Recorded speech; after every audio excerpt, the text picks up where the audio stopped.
Hello everyone, hope you are doing well. In today's video we are going to start our DSA journey by tackling 450 problem challenges of Love Babbar. Here we cover the concept from the basic level to the advanced level, moving from the brute force approach to optimal one. Let's get started.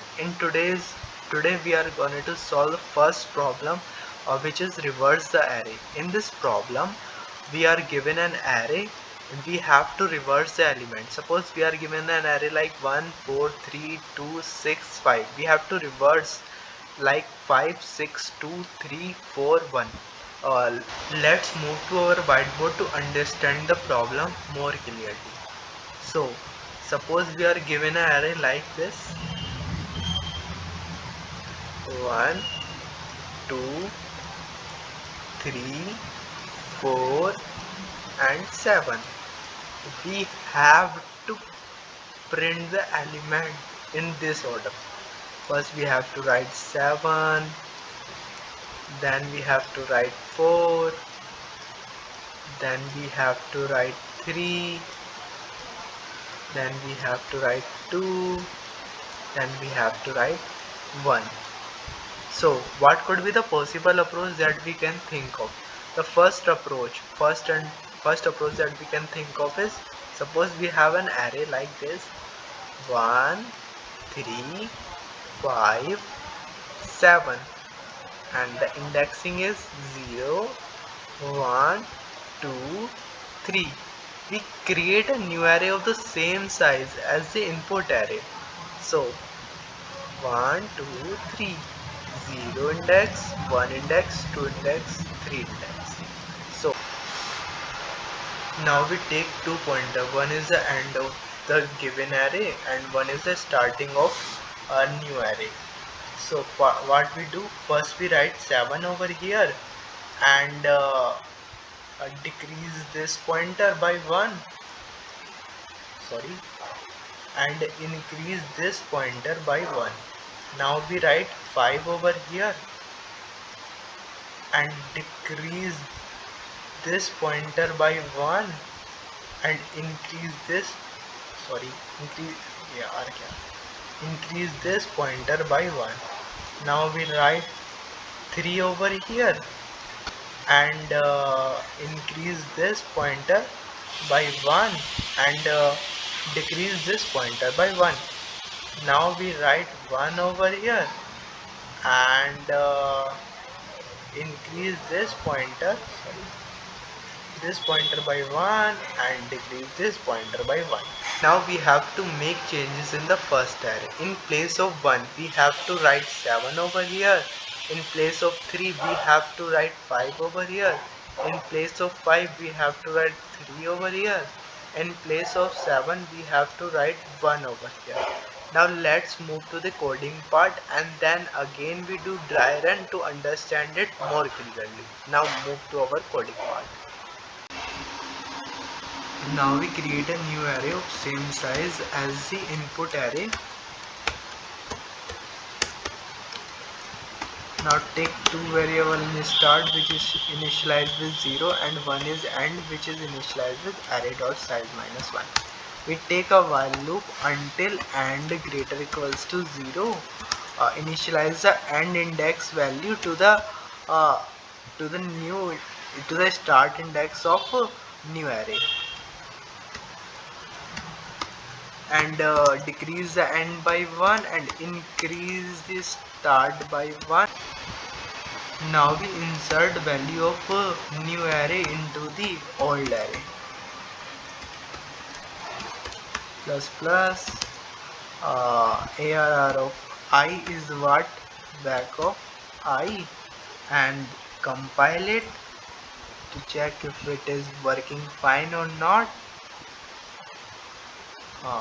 It passed the test cases. Now we submit it.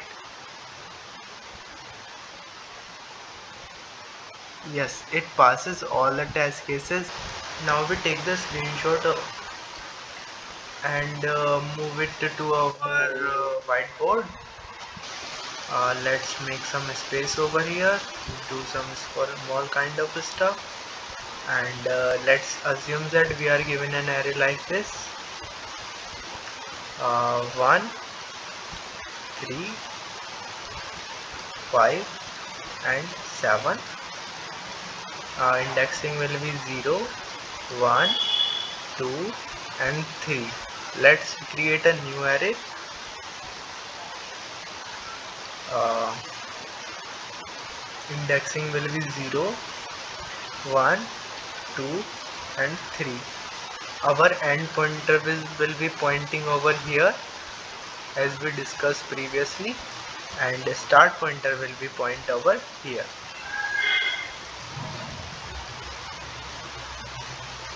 Okay, now what we have to do here, we insert the value of end pointer into our start pointer. So we insert 7 over here. Now decrease the end pointer by 1.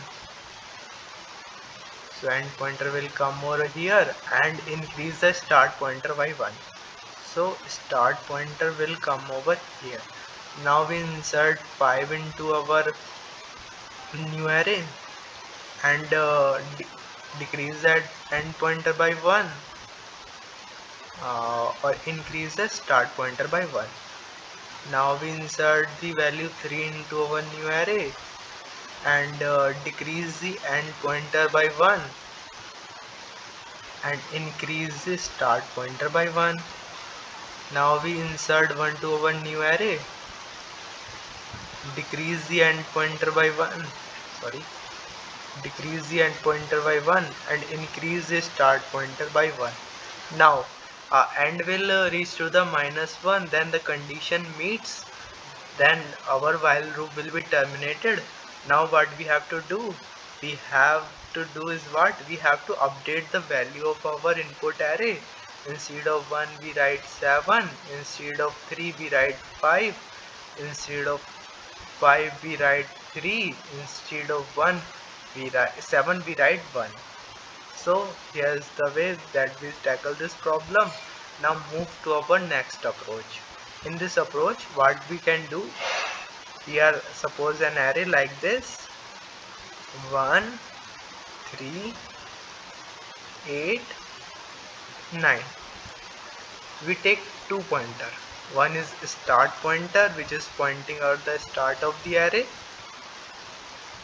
One is the end pointer, which is pointing to the end of the array. So what we can do, we just simply swap both these values, 1 with 9. So after swapping the value, so here what comes, here 9 will becomes over here, and here 1 will become. Now we increase the start pointer by 1. Start pointer will reach over here and decrease the end pointer by 1. So end pointer will reach over here. Then again we swap both these values. So what after swapation, what will be happen? Uh, uh, it will come over here and 3 will come over here. So we can clearly see that this is the correct reverse order of the array. Now we move to the implementation part of this. Let's do that. Simply clear the previous code. Take two pointer. One is start pointer, which is initialized with 0. One is end pointer, which is initialized with the size of the array -1, while start pointer is lesser than equals to end pointer. We swap using ARR of start and ARR of end, and increase the start pointer by 1 and decrease the end pointer by 1. Let's compile it. Yes, it passes the test cases. Now submit this up if it is working fine or not.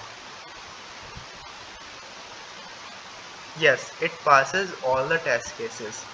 The time complexity of this approach would be order of n by 2, which is appreciably order of n, and the space complexity will be order of 1. Now there is a one more approach to solve this problem, which is by using a predefined method, which is reverse inbuilt method, which is present in C++ like ar.begin and arr.end. Now run it. This is an inbuilt method in C++ whose time complexity is order of n and space complexity is order of 1. So here we discuss all the three approaches to solve this problem. If you like this video helpful, then don't forget to like, share and subscribe. Thank you.